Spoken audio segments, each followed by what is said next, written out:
मैंने जानी 2024 निर्वाचन मुताबक भारतीय जनता पार्टी सरकार करथिले मध्य बिजू जनता दल भारतीय जनता पार्टी अधिक वोट पाई। आज जो भली भाव गणतंत्र को मोड़ी मकची साधारण वोटर फंडामेंटल राइट्स वोट दबार अधिकार को इलेक्शन कमिशन ऑफ इंडिया हनन करने को चेष्टा करुछन। ओडिशा रे 2025 जनवरी मासरे गोटे वोटर लिस्ट अपडेट हेतिला।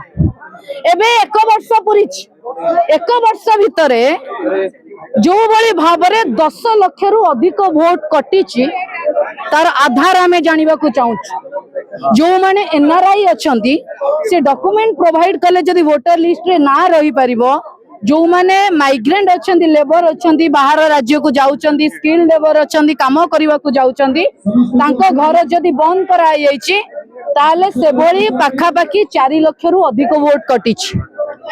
आमर डिमांड जेमिति भारत वर्ष रे अन्य राज्य एसआईआर विरुद्ध रे थिले आमे मध्य आज डिमांड करूछु कोन पाई जो माने सरकारी व्यवस्था रु ओडिया लोक वंचित हेबे 10 लाख रु पाखा पाखी 4-5 लाख लोकन को बिना एनी विदाउट एनी रीजन तांको कटा जाइछि। एटा आरंभ होला जो भली भाबरे election commission of India BJP सरकार हाथबारी से साजिशंती एवं तांकर जो गणतांत्रिक मूल्यबोध ताकू रक्षा करूनांती एवं जो भली भाबरे स्पेशल इंटेंसिव रिवीजन आड़े स्पेशल इंटेंसिव डिलीशन सरकार करूची इलेक्शन कमिशन ऑफ इंडिया करूचन।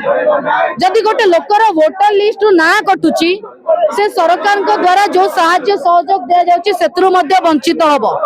गरीब खटिकिया लोकर जदि राशन कार्ड कटि जाउची गरीब खटिकिया लोकर जदि सरकार को द्वारा दिया मौलिक सुविधा न पाई पारुची ताले से बंचिबो केमिति चालिबो केमिति। निज राज्य रे ओडिया लोकन को एमाने माइग्रेंट करई देबे निज राज्य रे ओडिया लोकन को ओडिसा रे नुआ बोली बीजेपी सरकार की election commission of India prove करिया को चाहुचंदी।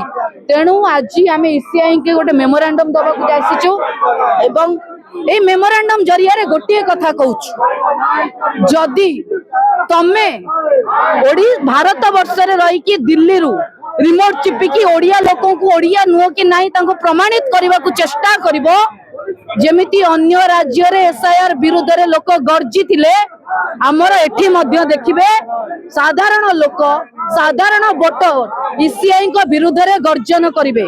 ईसीआई कर दायित्व गणतांत्रिक दायित्व होउची से माने फ्री एंड फेयर तदारक करिवे नाही कि वोटर को खोजी खोजी की काटिबे।